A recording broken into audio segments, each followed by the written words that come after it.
안녕하세요. 저는 삼성공감정신건강의학과에서 환자를 진료하고 있는 정신건강의학과 전문의 강지욱입니다. 오늘은 삼성공감정신과에서 진행하고 있는 심리검사에 대해서 자세히 설명을 드려보겠습니다. 심리검사란 무엇인가요?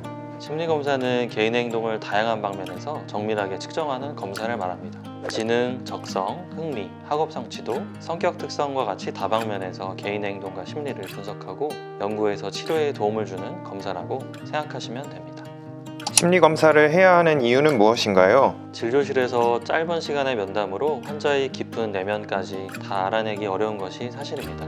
그러다 보니까 이렇게 본질적인 문제의 원인이라든지 예를 들어 환자의 성격, 문제에 대한 대처 방식, 방어 기제, 내면의 동기 이런 것들을 정확하게 파악하지 못하면 그만큼 치료가 어려워질 수 있습니다.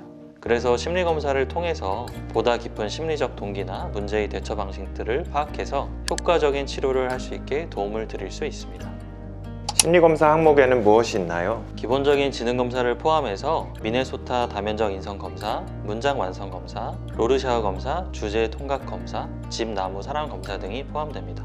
그 중에 2가지 정도만 설명을 해드려 보겠습니다. 첫 번째로 문장 완성 검사입니다. 다음과 같이 완전히 완결되지 않은 문장의 빈 부분을 주관식으로 채워주시면 되는데요. 예를 들어서 나에게 이상한 일이 있을 때 나는 어떠어떠하다 라고 했을 때 여러분은 이 빈칸에 어떤 내용을 채우시게 될까요? 일반적인 답변은 당황스럽다거나 혼란스럽다는 반응을 보일 것입니다. 그런데 이제 과도한 통제 사고를 가진 분들은 왜 이런 일이 생겼는지 곰곰이 생각해 본다 라고 답할 수가 있습니다. 그러면 치료자는 이런 환자의 특이적인 문제 대처 방식을 파악해서 환자의 치료에 참고를 할 수 있습니다.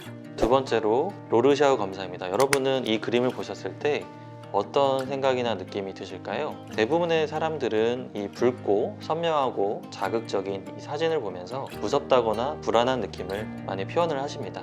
일부러 그런 불안이나 공포의 반응이 나오도록 의도된 그림이기 때문인데요. 과도하게 감정을 억제하시는 환자분들은 당연히 나와야 할 그런 반응들을 억제해서 전혀 다른 답변을 할 수가 있습니다.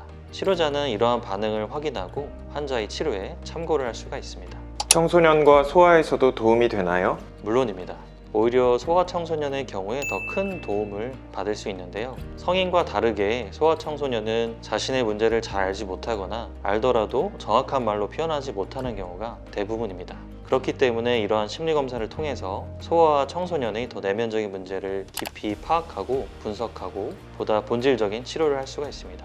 따라서 이러한 근본적인 검사와 치료를 받은 경우와 그렇지 못한 경우에는 치료의 반응이나 예후도 크게 차이가 날 수가 있겠습니다.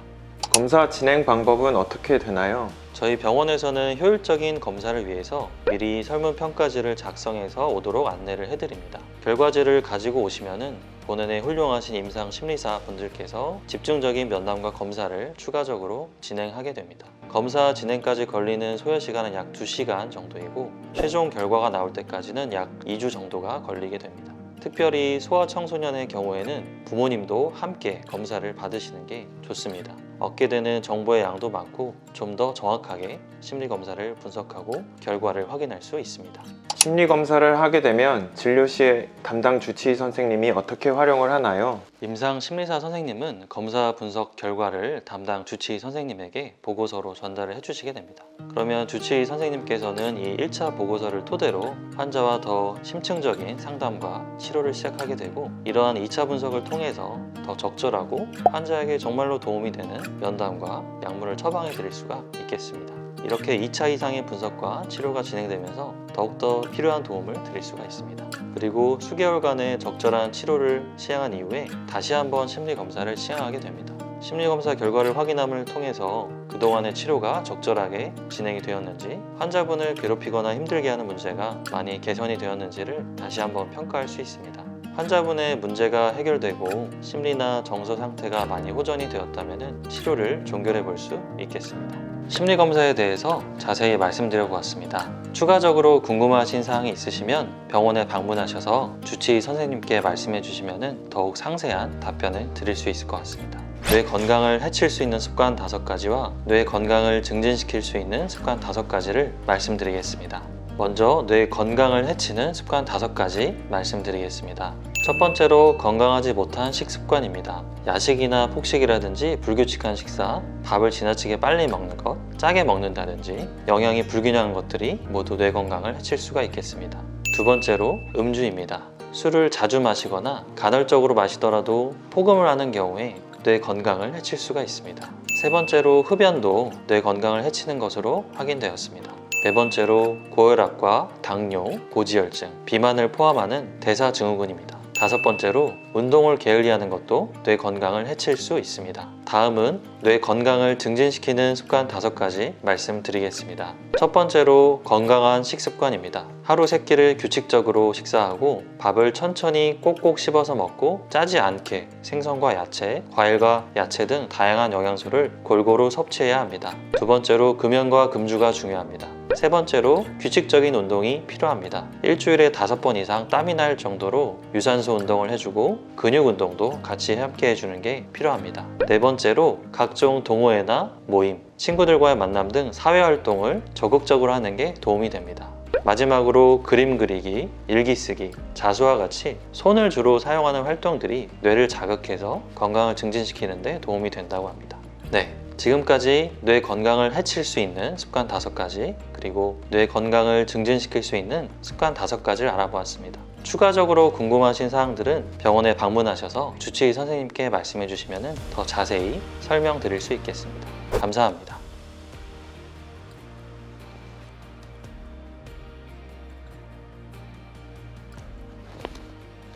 여러분 안녕하세요. 저는 삼성공감 정신건강의학과에서 진료를 맡고 있는 정신과 전문의 이병주입니다. 오늘은 저희 병원에서 시행하고 있는 뇌파 검사에 대해서 안내해 드리겠습니다. 뇌파 검사란 무엇인지 설명 부탁드리겠습니다. 뇌파 검사는 머리에 전극을 붙이고 미세한 뇌의 전기 활동을 기록하는 검사입니다. 시간과 상황에 따라 변화하는 우리 뇌의 기능을 평가하는 검사가 되겠습니다. 뇌파 검사의 원리는 뭔가요? 우리의 신경세포들은 화학적 신호와 전기적 신호를 가지고 서로 정보를 전달하게 됩니다. 그래서 인간의 모든 뇌 기능은 전기적 신호라고 말씀드릴 수 있습니다. 뇌파 검사는 머리 표면에 여러 전극들을 붙이고 각각의 전위를 확인하여 뇌의 전반적인 전기 활동을 확인하는 검사입니다. 여기서 확인한 전기 신호를 통해 환자분의 뇌 상태와 기능을 확인할 수 있습니다. 뇌파 검사의 검사 방법과 얼마나 걸리는지가 궁금합니다. 뇌파 검사를 진행하기에 앞서 먼저 식염수에 적신 뇌파 검사 전극을 환자분의 두피에 부착하고 하나하나 확인하는 과정을 거칩니다. 뇌파는 정말 미세한 전기 신호이기 때문에 검사 전에 전극 위치를 하나하나 잘 확인하는 것이 검사 과정에 있어 무척 중요하겠습니다. 이 과정이 끝나면 검사가 마무리되게 되고 여기서 확인한 정보를 통해서 환자분의 뇌 상태나 기능을 확인할 수 있습니다. 병원에 처음 왔을 때 치료 시작 전에 뇌파 검사를 확인하는 이유가 있을까요? 그리고 치료에 있어서 어떻게 도움이 되는지 궁금합니다. 뇌원 초기에 검사를 함으로써 현재의 뇌 상태나 질환의 근만성도를 확인하는 데 도움이 됩니다. 그리고 환자분의 증상에 대한 이해를 도와서 치료에 대한 동기를 만들 수 있기 때문에 치료 초반에 검사를 하게 됩니다. 정신과에서 진료하는 각각의 질환에서 보이는 일반적인 뇌파의 패턴들이 있는데요. 우울 장애의 경우에는 뇌파의 느려짐 현상이 일반적입니다. 느린 파인 델타파나 세타파와 같은 것들이 늘어나게 되고 빠른 파인 베타나 감마파의 비율이 점차 늘어나는 것이 특징입니다. 불안장애의 경우에는 빠른 파의 증가 같은 것들이 특징인데요. 베타파의 과잉 같은 것이 일반적입니다.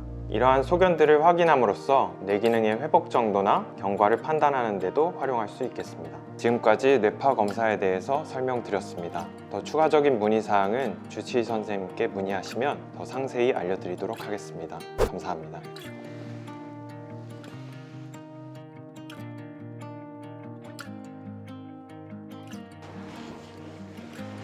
안녕하세요. 저는 삼성공감 정신건강의학과에서 진료 중인 권영준 전문의입니다. 오늘 저는 저희 병원에서 시행 중인 자율신경계 검사에 대해서 설명해 드리도록 하겠습니다.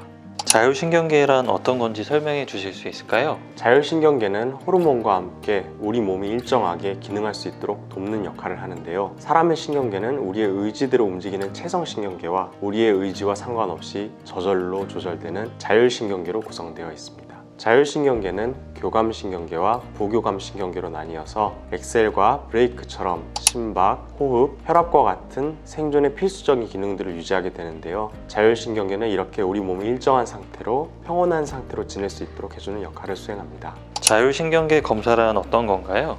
자율신경계 검사는 우리 몸의 자율신경계가 잘 작동하는지, 즉 스트레스에 따라서 기민하게 우리 몸이 적응할 수 있는지, 또 적응하고 있는지를 확인하는 검사입니다. 자율신경계 검사는 자율신경계가 조절하는 기능 중에서 가장 확인하기가 편리한 심박동을 가지고 확인하게 되는데요. 심장박동이 그때그때 역동적으로 잘 변화해서 얼마나 환경에 잘 적응하고 있는지, 얼마나 심장이 박동 간에 미세하게 변화하고 있는지, 즉 심장박동의 변이도 불규칙성을 측정하는 방식으로 정신과에서는 자율신경계를 검사하고 있습니다.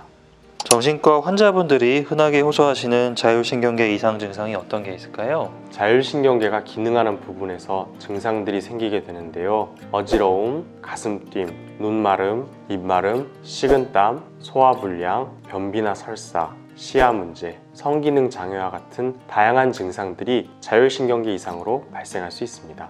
자율신경계 검사 방법은 어떻게 되나요? 자율신경계 검사는 심박과 호흡을 통해 하는 검사입니다. 검사 전에 미리 최근에 카페인이나 알코올을 섭취하셨는지, 전날 잠은 잘 주무셨는지 확인을 하고요. 먼저 심박을 확인할 수 있도록 팔과 다리에 전극을 설치합니다. 그 다음으로는 검사에 영향을 미칠 수 있는 것들에 대해서 안내를 드립니다. 눈을 뜬 상태에서 말을 하시면 안 되고 편안하게 누워서 검사를 받으셔야 합니다.